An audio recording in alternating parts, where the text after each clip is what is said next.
কাপল counselling session, কাজে সম অংশগ্রহণ ও সম্পদের ন্যায্য বন্টন, সমান দায়িত্বে সুখী পারিবারিক সম্পর্ক, গড়ে শক্ত মজবুত পারিবারিক বন্ধন।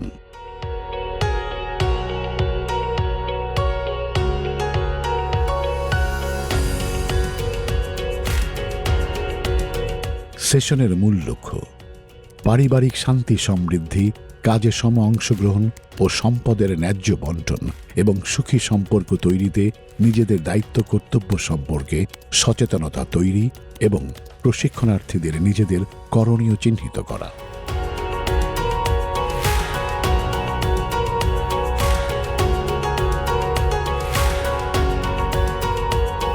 সেশনের মূল উদ্দেশ্যগুলো: জেন্ডার সমতা ও ক্ষমতায়ন তখনই অর্জিত হবে যখন 4টি মূল বিষয় নিশ্চিত হবে।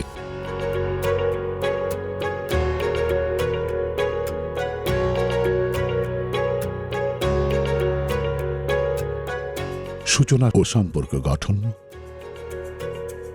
আসসালামু আলাইকুম, নমস্কার, আদাব। আমি মোহাম্মদ হাসানুজ্জামান। আমি RRF RMTPI প্রকল্পের ভ্যালু চেইন ফ্যাসিলিটেটর। আমি Mohammad Moniruzzaman, product and market development officer. আমি কৃষিবিদ ডক্টর অসিত বরণ মণ্ডল, এই প্রকল্পের প্রকল্প সমন্বয়কারী হিসাবে দায়িত্ব পালন করছি এবং RRF-এ কাজ করছি সিনিয়র সহকারী পরিচালক হিসাবে। আজকের এই প্রশিক্ষণ সেশনে শুভ উদ্বোধন ঘোষণা করছি। শুরুতে আমরা জানতে পারব অংশগ্রহণকারী প্রত্যেক দম্পতির পরিচয়, নাম, বিয়ের বয়স কতদিন বা কত বছর, গ্রাম বা এলাকা, পছন্দের খাবার, শেষ কবে স্বামী বা স্ত্রীর কাছ থেকে উপহার পেয়েছেন। নমস্কার, আমার নাম পপি বক্সি। আমাদের বাড়ি পাঁচকাঠিয়া, মনিরামপুর, যশোর।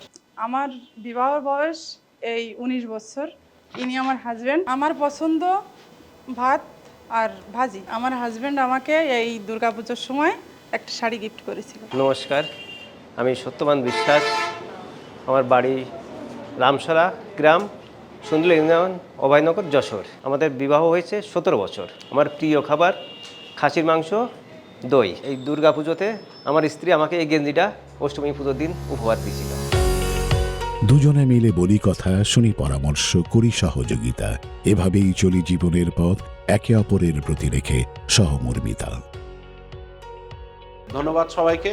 আপনাদের সাথে পরিচিত হতে পেরে ভালো লাগছে। পরিবারের বর্তমান বাস্তবতা তুলে ধরা। আমরা জেনে নেব বর্তমানে পরিবারের কোন কাজ কে করেন, কে কাপড় ধোয়ে, কে রান্না করে, কে মাসিক খরচের হিসাব রাখেন, কে সন্তানের যত্ন নেন, কে বাজার করেন।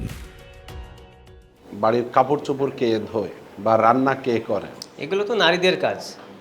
ছোটোকাল থেকে দেখে আসছি, কাপড় ধোয়া, বাসন মাজা, রান্নাবান্না করা, বাচ্চাদের লালন পালন করা, এগুলো মা, কাকি, দিদা, দাদি, মাসি এনারাই করে থাকে।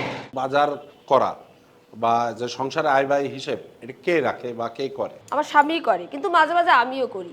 আর সংসারের অধিকাংশ বেশিরভাগ কাজে কিন্তু নারীরাই করে থাকে। এই সামগ্রিক প্রশ্নের জবাবটা কার কাছ থেকে পাইতে পারি?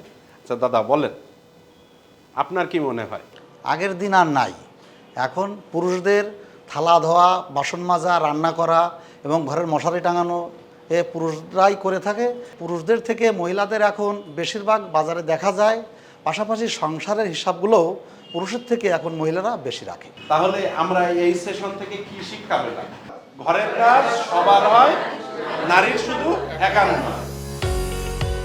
দাম্পত্য জীবনে ভারসাম্যের প্রভাব। ঘরের কাজ সবার হয়, নারীর শুধু একার নয়। সত্যি কি তাই? তাহলে চলুন দলীয় কাজের মাধ্যমে সবাই মিলে দেখি আমাদের পরিবারের বাস্তবিক চিত্রটা আসলে কি। গ্রুপ কাজের শুরুতেই জেন্ডার ভূমিকার ছক সকলকে বুঝিয়ে দেওয়া হবে। অংশগ্রহণকারী প্রতিটি দল নিজেদের মাঝে আলোচনা করে ওয়ার্কশিট 1 জেন্ডার ভূমিকার প্রতিফলন ছকটি পূরণ করবে। নির্ধারিত ছকে গ্রুপের সকলের মতামত প্রদান শেষে সকল গ্রুপ ফ্যাসিলিটেটরের কাছে ছকটি জমা দেবেন।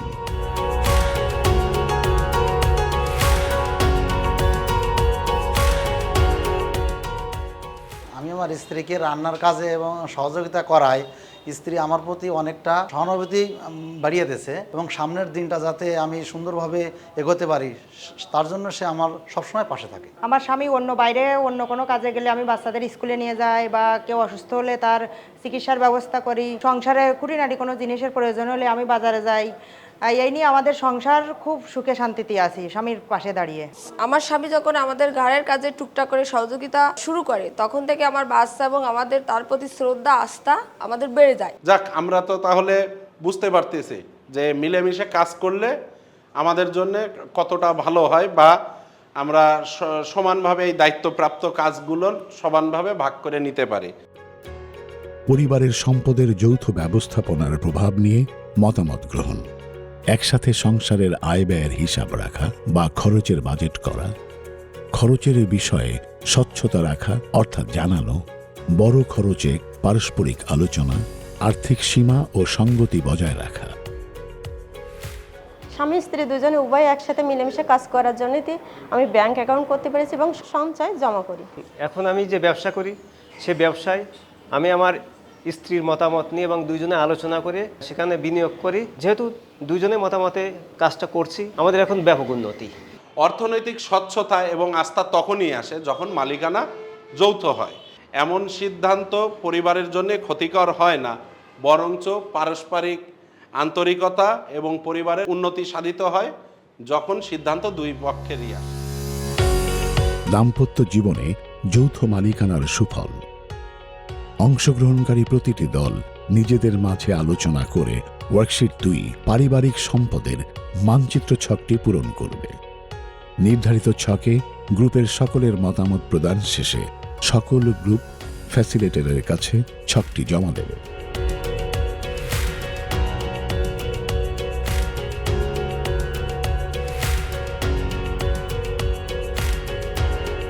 জায়গা জমি টাকা পয়সা এটা মনে হয় আসলে প্রকৃত সম্পদ, আসলে তা না। আর এর থেকে প্রশিক্ষণ নেওয়ার পরে বাড়ি থেকে আমাদের একটা গার্মেন্টস আছে, ওখান থেকে শুরু করেছিল। তারপরে একটা সুন্দর একটা ছোট ধরনের একটা ক্যাব করেছে, সেখান থেকে সম্পদ মোটামুটি কিছু না কিছু অর্জন করতেছে। আরও সামনের দিকে দেখা যাচ্ছে তার যে চেষ্টা, তার যে প্রচেষ্টা, এখন সে সামনের দিকে আরও এগিয়ে যাবে। এখন আমাদের পারিবারিক ব্যবসা থেকে যা আয় হয় তা আমরা যৌথভাবে ব্যাংক অ্যাকাউন্টে রাখি এবং সঞ্চয় করি। আমার স্ত্রী ব্যবসার জন্য ট্রেড লাইসেন্স করছে। ব্যবসায় বিভিন্ন মতামতের জন্য আমার কাছ থেকে পরামর্শ নেন। ব্যবসায় যে লাভের অংশ সেটা নিয়ে যদি কোনো সম্পত্তি ক্রয় করা হয় তাহলে আমরা যৌথভাবে ক্রয় করব। যৌথ মালিকানা মানে শুধু যে খাতা কলমে নাম এটাই না, আমরা স্বামী স্ত্রী দুজনে মিলে একসাথে যে একটা উদ্যোগ নিয়ে একটা কফি হাউস চালাচ্ছি, সেখান থেকে আমরা অবশ্যই লাভবান হচ্ছি এবং তিনি অবশ্যই আমার উপরে বিশ্বাস করে, আমার উপরে আস্থা রেখে এই যৌথ মালিকানার এই ভিত্তিতে কাজ করে সামনের দিকে এগিয়ে যাচ্ছে। নারী ও পুরুষ যদি ন্যায্যভাবে সম্পদের অংশীদার ও মালিকানা অর্জন করে তবে তা নিজের, পরিবারের, বিশেষ করে সন্তানদের ভবিষ্যৎ নিশ্চয়তা বৃদ্ধি পায়। শুধু তাই না, তা পারিবারিক সম্প্রীতি ও সমৃদ্ধি নিশ্চিত করে। দম্পতিদের প্রতিশ্রুতি প্রদান। এ পর্যায়ে ফ্যাসিলিটেটর প্রশিক্ষণার্থীদেরকে অঙ্গীকার ফর্ম বিতরণ করবেন এবং পূরণ শেষে তা গ্রহণ করবেন। আপনারা যে প্রতিশ্রুতিবদ্ধ হলেন আজকে যে দুইটা বিষয়ে, আশা করব যে আপনারা ভবিষ্যতে এই বিষয়গুলো সামনের দিকে নিয়ে চালিয়ে যাবেন। প্রশিক্ষণের ফিডব্যাক ও সারাংশ। ধন্যবাদ আপনাদের সবাইকে যে বিষয়টা আপনারা খুব ভালোভাবে নিয়েছেন। আমরাও চেষ্টা করব সামনে থেকে এই জিনিসগুলো দেখার জন্যে। এই প্রশিক্ষণ আমাদের জন্য নতুন দৃষ্টিভঙ্গি। আজকে থেকে আমরা একসাথে কাজ করব এবং একসাথে সিদ্ধান্ত গ্রহণ করব। সব শেষে আপনাদের সবাইকে কৃতজ্ঞতা এবং ধন্যবাদ জ্ঞাপন করে আজকের এই প্রশিক্ষণ সেশন শেষ করতে যাচ্ছি এবং আমরা সবাই মিলে প্রতিজ্ঞাবদ্ধ হই যে সহযোগিতা, সমতা এবং ভালোবাসায় গড়ে তুলি সুখী পরিবার।